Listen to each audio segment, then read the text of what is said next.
Renato Portaluppi deixou tudo explícito, foi avisado. E claro, você vai ficar sabendo de tudo aqui nesse vídeo, pós-jogo praticamente, né? Na manhãzinha dessa quinta-feira, Vasco que empata com o Curitiba, aquele empate com gostinho de derrota, né? Poderia ter sido mais. Mas salve você antenado aqui no canal, meu nome é Lineker Biondi, estou chegando com tudo aqui para você. E você, torcedor vascaíno, não esqueça de deixar o seu like. Muito obrigado pelo seu joinha. E você que não é inscrito também, botãozinho inscrito, inscreva-se aqui embaixo. Vou pedir para você dar aquela moral, porque nesse vídeo vamos falar muito sobre os desfechos da partida de ontem, o planejamento para os jogos de amanhã, né? Os próximos jogos. E claro, ficou revelado, o anúncio foi feito e a gente vai trazer para vocês detalhes sobre essa informação. Olha só, eu sei que o resultado de ontem ficou amargo. Eu entendo, eu também estou frustrado. Estive no Couto Pereira, né? Nesse jogo, vocês acompanharam tudo aqui. E realmente, algumas escolhas do técnico Renato Portaluppi foram precipitadas ou até mesmo más escolhas. Eu concordo, tem alguns pontos, né, principalmente algumas insistências, como no Matheus França, irritou muito a torcida, mas no resultado total o Vasco está 5 jogos sem perder, 3 vitórias e apenas 2 empates. É uma sequência muito boa para quem estava na zona do rebaixamento há algum tempo atrás. Eu acho que a gente tem que credibilizar um pouco mais o trabalho do Renato, mesmo que esses erros apareçam, né? O Vasco teve desfalques também ontem contra o Coxa, né? Então, além dos desfalques, tem as questões físicas, tudo aquilo que pode acarretar problemas, né? Para a equipe comandada pelo mandatário Renato Portaluppi, que vai, com certeza, né, com força máxima contra o Botafogo. E aí entra um ponto interessante que eu queria conversar com vocês, a Copa Sul-Americana, né? O Vasco estreia contra o Barracas Central lá na Argentina, lá em Buenos Aires, né? A gente vai estar lá também, estarei lá em Buenos Aires para trazer você para pertinho desse jogo. E a torcida quer muito um título, e todos nós sabemos que o título mais curto, né, para você conquistar hoje é a Copa Sul-Americana. O mais curto porque a gente também engloba a questão envolvendo a dificuldade. Os maiores investimentos no futebol na América do Sul se concentram no Brasil. Então, automaticamente, a Copa do Brasil e o Campeonato Brasileiro, o Vasco vai enfrentar equipes mais qualificadas. Sendo assim, a classificação para a Copa Sul-Americana normalmente de equipes do meio da tabela para baixo. E com isso, pegam-se as equipes com menos investimento no Brasil e também na América do Sul. Nenhum clube, né, que vai estar disputando a Copa Sul-Americana fora do país, fora do nosso país, do nosso Brasil, faz investimentos altos no futebol. Então, o caminho da Sul-Americana ele é muito mais curto, muito mais simples para o torcedor gritar é campeão. Mas parece que o técnico Renato Portaluppi, junto com a diretoria do Vasco, definiram e teremos aí prioridade no Campeonato Brasileiro. Perguntei isso ao presidente Pedrinho no Hotel NH, onde o Vasco estava concentrado, e voltei a perguntar na coletiva sobre essa decisão. Ela já foi feita, ela já foi tomada? O Vasco vai ou não vai com força máxima para enfrentar lá Barraca Central na estreia da Sula? Você iria com força máxima ou você entregaria a Sul-Americana? Eu confesso para você que eu iria com força máxima para a gente ter a chance, a maior chance de ser campeão, para a gente conseguir a vaga na Libertadores também, mas levantando um título. Então, para mim é muito importante essa competição, uma competição rentável, que você consegue ter uma rentabilidade a cada fase que você passa e ainda tem uma rentabilidade nas questões dos próprios jogos, né? Você já imaginou uma semifinal contra o River Plate no Maracanã? Seria estratosfericamente interessante na questão financeira, né? E, obviamente, outros jogos, decisões aconteceriam, estádios lotariam e a gente teria não só a arrecadação de quase 60 milhões caso for campeão da Sul-Americana e a vaga na Libertadores, mas também toda a renda de público, espaços de patrocínios para jogos pontuais, a internacionalização da marca Vasco, enfim, eu acho que é muito importante e eu não colocaria de lado, como parece que vão fazer. E você? Vai lá nos comentários. Olha só, o Ramon Abate-Abel deu o gol, né, do Coritiba para o Saldívia, já anunciou na súmula e a gente vai estar falando bastante sobre esse jogo que, infelizmente, né, o Vasco começou, fez o primeiro gol e aí as alterações do técnico Renato Gaúcho proporcionaram um empate, na minha opinião, por conta da saída do Hugo Moura, que era um jogador mais forte fisicamente, ajudaria no setor defensivo essa bola aérea. Enfim, e o Léo Jardim também vem sendo muito contestado acerca disso. Mas vamos fazer o seguinte, vamos escutar Renato Portaluppi, o que Renato Gaúcho falou sobre o jogo, o que ele concluiu sobre a partida e também falou sobre a partida da Sul-Americana. Preste atenção, com vocês, Renato Portaluppi. Analisasse esse empate, 1-1 com o Curitiba, o Vasco teve há poucos minutos ali de conseguir a vitória, e queria que você falasse também sobre os desfalques que você teve hoje, se fizeram muita diferença o Vasco contar com, pelo menos principalmente pelo lado esquerdo ali, o Cuiabano e o Andrés Gomes. Boa noite. Boa noite a todos. Eu não sou um treinador que gosta de ficar me lamentando dos desfalques. Eu tenho um grupo, eu sempre falo para vocês que eu confio em todo mundo. Nem todos os jogadores vão poder jogar todos os jogos, a gente vai ter problema de lesão, de cartão. Eu acho que o mais importante de tudo é eu sempre pedir para os jogadores que eu peço para eles estarem prontos, porque as oportunidades aparecem. Então, desfalques é uma coisa normal no futebol, vai acontecer. É lógico que eu gostaria de contar com todo mundo, mas nem sempre vai ser possível. Eu acho que quem entrou hoje também deu conta do recado. Infelizmente, nós deixamos de escapar a vitória no finalzinho. É sempre muito difícil jogar aqui dentro contra o Curitiba.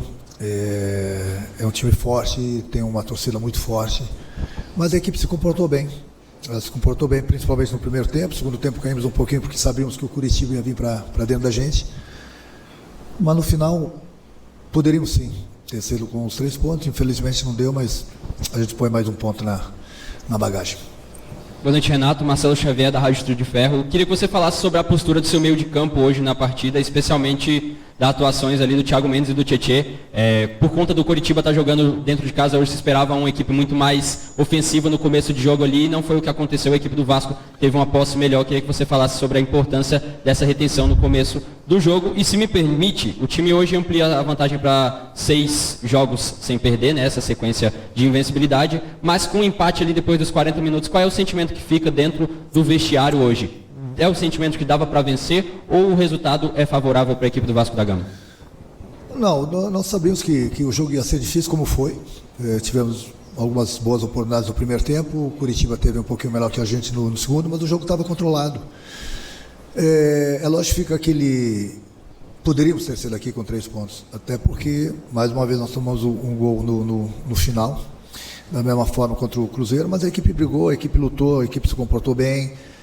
O primeiro tempo, a gente tem a nossa maneira de jogar, independente de como joga o adversário, nós temos a nossa maneira. Então, no primeiro tempo nós tomamos conta assim, do jogo, principalmente no meio de campo, criamos boas oportunidades, fizemos o gol. No segundo tempo, como eu falei, eu sabia que o Curitiba ia soltar um pouco mais, ia vir pro tudo ou nada. Nos comportamos bem, mas, infelizmente, a gente tomou gol no finalzinho e fica aquela tristeza, porque a equipe se comportou bem, a gente poderia ter sido aqui com os 3 pontos e não com 1 ponto. Renato, boa noite. Lini Kirbionde, canal A Hora do Vasco. Eu fiz uma entrevista com o Pedrinho na chegada do Vasco aqui em Curitiba. Ele falou que confia no seu planejamento para qualquer fim de outras competições. Após o Botafogo, tem a estreia do Vasco na Copa Sul-Americana. Eu queria saber se você já definiu se vai com um time alternativo, se vai com um time principal, com força máxima ou não. Olha, com todo respeito à pergunta, eu estou pensando já no jogo do Botafogo. Não adianta eu ficar pensando na Sul-Americana, e nós temos um jogo importante pelo Campeonato Brasileiro contra o Botafogo. Aí depois eu decido qual é a melhor opção, até porque a gente tem um jogo no sábado contra o Botafogo à noite. Domingo já temos a viagem para a Argentina. Na volta da Argentina a gente já tem um jogo, atravessar o Brasil para jogar contra o Remo. Então o desgaste ele é demais, Infelizmente ainda coincidiu com isso, jogar um jogo na Argentina e o próximo jogo ser em Belém. Então vamos com calma, eu sempre falo para vocês que 4, 5 cabeças pensam melhor do que uma. Eu converso bastante com o Pedrinho, converso bastante com a diretoria. Pode ter certeza que a decisão que a gente tomar vai ser melhor sempre para o grupo, para o clube, entendeu? Mas eu volto a repetir, essa decisão vai ser depois do jogo do Botafogo. A partir desse momento aqui a gente vai voltar para o Rio de Janeiro e a gente começa a pensar no próximo jogo do Brasileiro, que é o Botafogo. Boa noite, Renato. Jean, do canal Atenção Vascaínos. Renato, hoje o Vasco começou o jogo com posse, rodando bastante, com o Hugo Moura ali fazendo uma saída de 3. Teve a primeira oportunidade, a bola na trave, depois o gol. E logo após o gol, o Vasco parou de ter essa posse e começou a fazer uso de muita bola longa. Toda hora buscando essa bola longa, brigando pela primeira, pela segunda bola. E o Jaci ali naqueles embates com o David. Isso foi algo que te incomodou depois do gol, o Vasco ter parado de botar lá no chão? Ou foi o Curitiba que adiantou a marcação e fez com que o Vasco começasse a buscar essa bola um pouco mais longa? Não, como falei, o Curitiba depois, principalmente no segundo tempo, adiantou bastante a equipe deles. Nós recuamos e eu sou o treinador, converso bastante com meus jogadores. Como dava para a gente jogar, valorizar a posse de bola, como a gente valorizou no primeiro tempo, a gente jogou. Na dúvida, não quero que o meu time arrisque.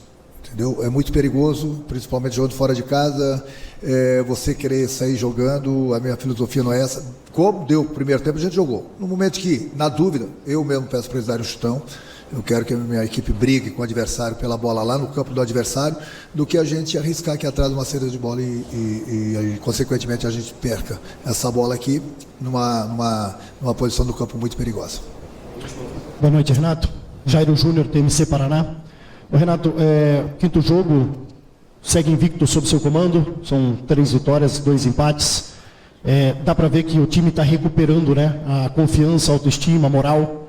Até onde o Vasco pode ir e se dá para dizer que o Vasco passa a ser um candidato a brigar na parte de cima do campeonato e vislumbrando até uma vaga na Libertadores? A gente trabalha sempre para buscar as vitórias. Ele tem tido muito pouco tempo de trabalho, apesar da data FIFA, é pouco tempo. Mesmo assim, a equipe tem se comportado bem, tem jogado bem, conseguimos pontos importantíssimos, conseguimos, como você mesmo falou, nos 15 pontos que nós disputamos, nós ganhamos 11. Então é um número muito bom, até pela sequência de jogos que a gente teve. Mas a gente sempre pensa grande, né?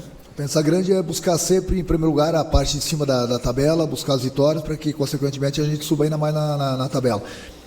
No momento que eu cheguei, o Vasco estava em último lugar, com 1 ponto. A gente vem crescendo na tabela.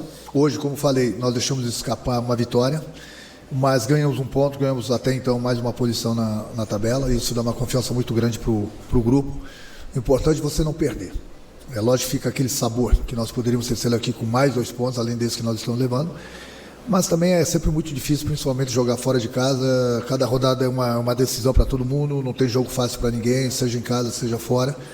O importante é que eu estou satisfeito com o que o grupo vem desempenhando, vem acrescentando e vem mostrando dentro de campo. Tanto é que a nossa crescente no campeonato, todo mundo está vendo.